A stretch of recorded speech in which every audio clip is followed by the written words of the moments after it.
Good morning, my Redbirds. You have all been rocking the SOLs. Thank you, everyone, for being quiet and respectful in the hallways. Now, please stand for the Pledge of Allegiance. I pledge allegiance to the flag of the United States of America and to the republic for which stands one nation, under God, indivisible, with liberty and justice for all. We have an update on how much money has been raised for the Kids Heart Challenge. $3,548.77. That's fantastic. Now, Mina has an important announcement about the talent show. It's getting closer to the 2021 CFES talent show. What's your talent? Drawing? Okay, she does not know how to. I do know how to draw, though. Singing? She does not know how to. I do know how to sing. It's just a few voice cracks, okay? No one will even notice. Magic tricks? Hello? Sorry. Here's the thing. The rabbit's not coming out of the hat. Did you give him carrots? Yes, I gave it carrots. Of course I did. No, I didn't. Sorry about that. Anyways, record yourself on Flipgrid by June 1st, and please ask your teacher for the link if they have not already given it to you. Let's see those redbird wings fly. Bye. Hey Redbirds, are you ready for this week's masked performers? Let's check out what special talents our mystery guests have today.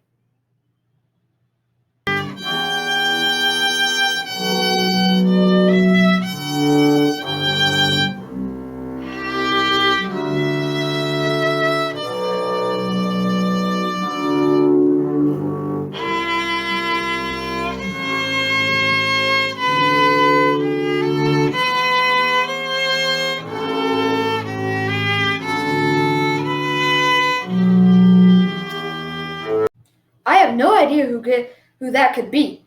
Do you? Wow, Miss Chappelle and Miss Smith, you two are amazing! Now let's get ready for our next talent.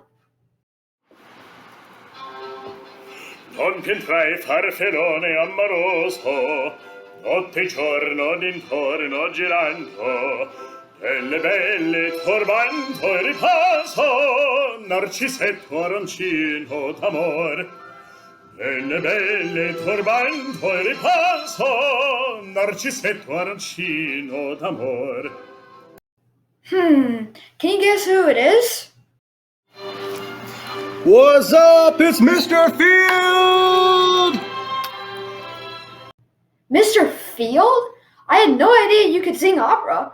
Stay tuned for next week's final guests. Wow, we have so much talent in the Redbird Nest. In June, we will be participating in a school-wide project called Blankets of Hope. Bethany had the privilege of interviewing the founders of the Blankets of Hope project. Let's see what they had to say. We have two very special guests with us today. As you know, we will be participating in our second Blankets of Hope school-wide project starting in June. What better way to kick off this project than to speak with the founders of Blankets of Hope, Mr. Mike Fio and Mr. Nick Fio. Welcome. We are so happy that you are able to join us today. Well, we're so happy to be here with you, Bethany. Thank you so much. Okay, so I have a few questions for you. And what inspired you to create Blankets of Hope? So, Blankets of Hope really started as a family project, and it really wasn't ever supposed to be anything more than that. In 2016, Mike and I quit our jobs. I was working in corporate America. Mike was working for a startup, and we were looking for more meaningful work.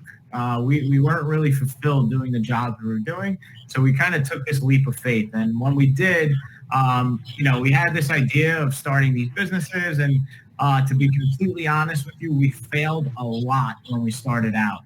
And during this process of failure, to get our mind off of things, we said, all right, let's do something kind for someone else in the process. And living in New York City, we saw people living on the streets all the time. And one of the things that came to us was, let's give out some blankets to people living out on the streets. It seemed like a very practical thing to do.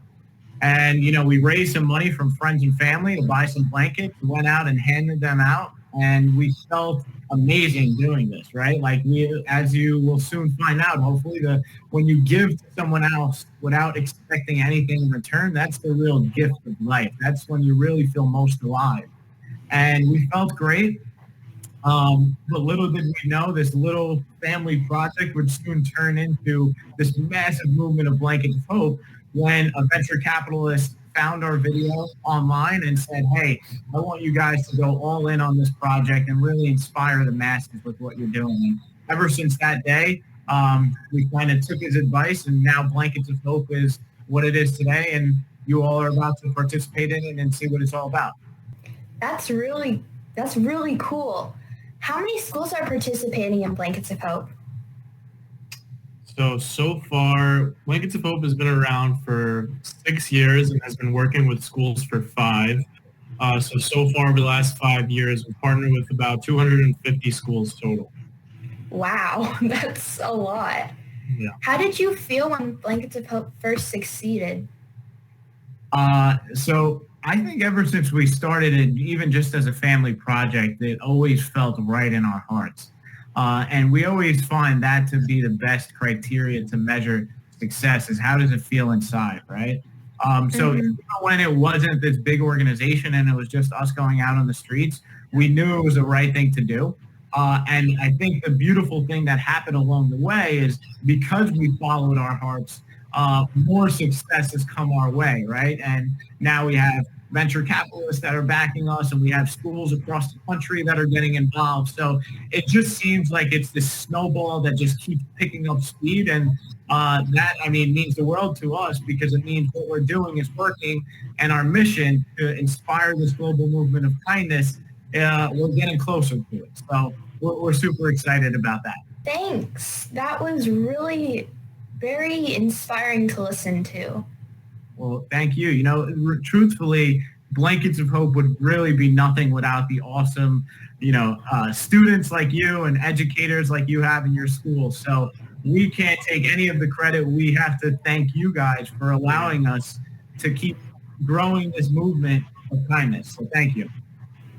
Bethany, you rocked that interview.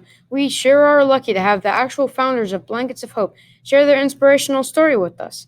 That's all the news for today. Keep working hard, give it all you got, and do your best. It's the Carnivorous Way. Have an inspiring day. Bye!